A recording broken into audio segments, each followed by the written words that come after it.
The first two pictures were not in the introduction, but they serve as an introduction to the two people that took those pictures. This is Gary Weinrich. He was the military intelligence sergeant on the district advisory team.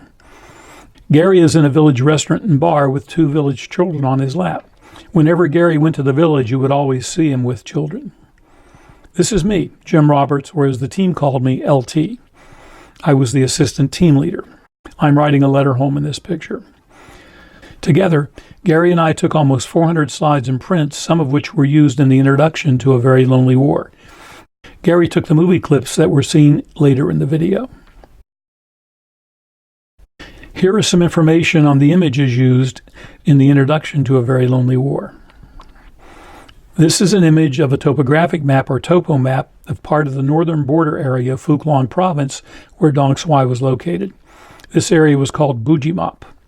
You can see the word Cambodia in the upper left corner. This was a lousy place in which to operate. Clearings were few and far between, making helicopter insertions and evacuations difficult. The terrain and vegetation made accurate navigation on the ground very difficult. Not knowing where you are is very dangerous if you have to call in artillery or airstrikes. This is the business end of the AK-47. It was the primary weapon of the NVA and the Viet Cong. It is capable of single-shot or fully automatic operation. Its operation is fairly simple, and it is an extremely reliable weapon. You are looking down the barrel of an M79 grenade launcher. This slide is not in the introduction, but it shows the working end of the weapon and the 40mm grenade that it fired. This allowed soldiers to quickly place exploding grenades on enemy that was at some distance. It could accurately fire its grenade 250 meters. It operated much like a single-barrel shotgun, and it made a thumping sound when it was fired. This gave it the nickname Thumper. This is a 50 caliber machine gun, or as we called it, a 50 cal. It is the exact same weapon that was used in World War II in Korea. The weapon is trained on some high ground that's about 3,000 meters away. This was an area from which the Viet Cong would set up their mortars to shell us. The Silvery Road just below the horizon line is on the outer perimeter of the camp. This line is composed of the roofs of the living quarters of the regular force or RF troops and their families. The objects on top are sandbags. They are there to keep the metal from flying away when a helicopter landed or took off from the nearby helipad. This is taken from the same position as the previous picture. The ditch you see is called a communications trench. It provides a measure of protection during an attack if a soldier has to move from one position to another. This trench was dug 6 years ago, and you can see the effects of the heavy rains and sunlight on the trench. The trench is dug in a zigzag line to prevent an enemy soldier who manages to get into the trench from accurately shooting at another person in the trench. This is part of the instruction sheet for a claymore mine. The real color of this sheet is dark green. I actually wrote a letter home on the other side of this sheet. It's still readable. This and the next slide were not in the introduction. This is a claymore mine. It is an anti-personnel weapon that is placed outside a unit's perimeter. It is connected to a firing device by 100 feet of electrical wire. One end of the cord is fastened to a blasting cap that is inserted into the mine. The side of the mine facing the enemy has 600 steel or lead spheres similar to BBs or ball bearings. Behind the layer of spheres is a layer of explosive material. When the firing device is squeezed, an electrical current is set to the blasting cap, which explodes, setting off the explosive material behind the spheres. This is one area of the camp between the outer perimeter and the inner perimeter. There is a lot of barbed wire, and the 50-gallon oil barrels are filled with gravel and soil as protection from bullets and explosions.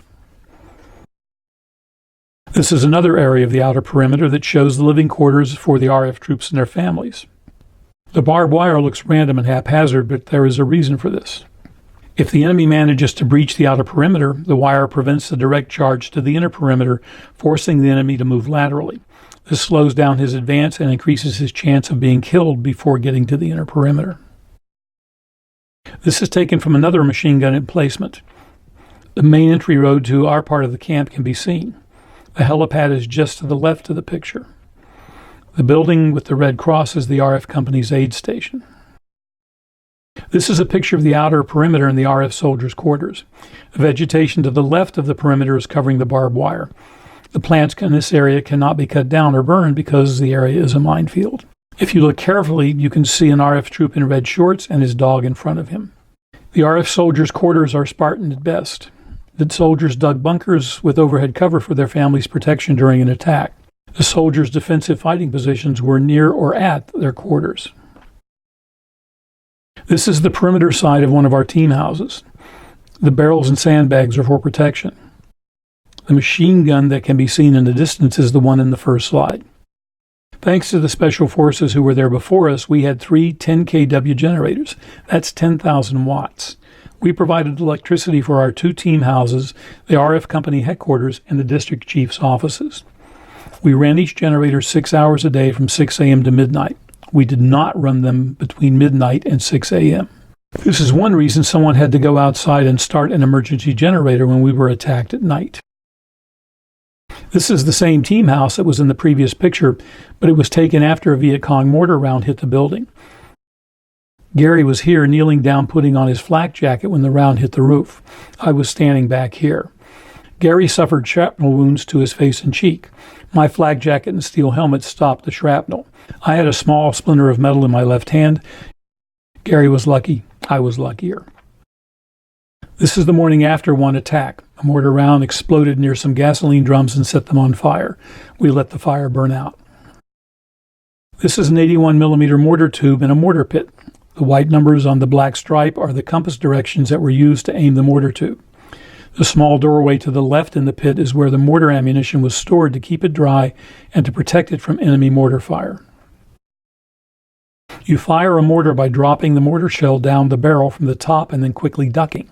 The round slides down the tube and the propulsion charge strikes a firing pin at the base that causes the charge to explode, launching the round out of the tube.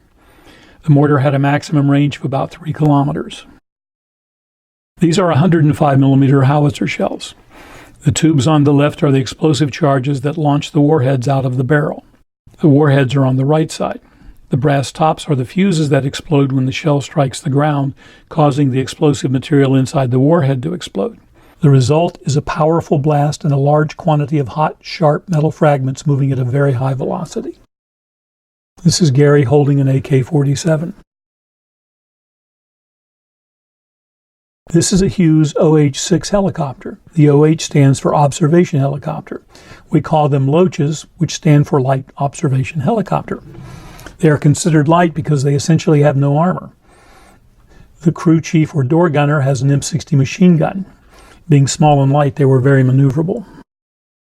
This is a Bell AH-1 helicopter. The AH stands for Attack Helicopter. We called them Cobras. They were flying weapons platforms. They carried different weapon systems and were designed to provide very close ground support for the infantry. This is a Huey helicopter. Officially, it was the Bell UH-1. Originally, it was designated the HU-1, and one story is that this is where the nickname Huey originated. These helicopters usually had no seats and no seat belts for passengers. The helicopter had a pilot and co-pilot, along with a crew chief and a door gunner. The soldier standing on the skid on the right side is the crew chief. You can see one of the 2 machine guns on the left side. It is the dark object pointing toward the grounds. This is a Huey flying low over the camp. Like most of the aerial pictures I took, unless it was over Dong Xuai, I have no idea where it was. We flew personnel and supplies into and out of camps located all over province. I knew the names at that time, but they are long lost in the mists of the past. The co-can is there to soften the angle of the ammunition belt as it hangs down out of the gun. This reduces the chances of the machine gun jamming as the bullets feed into the gun when it is being fired. The machine gun is a modified M60 like the machine gun carried by the infantry. This is a CH-47 or Chinook helicopter. Introduced in 1961, variants are still in service today. It was capable of carrying between 20 and 30 troops. Entry and exit was via a ramp at the rear of the helicopter. It was also used to transport heavy equipment.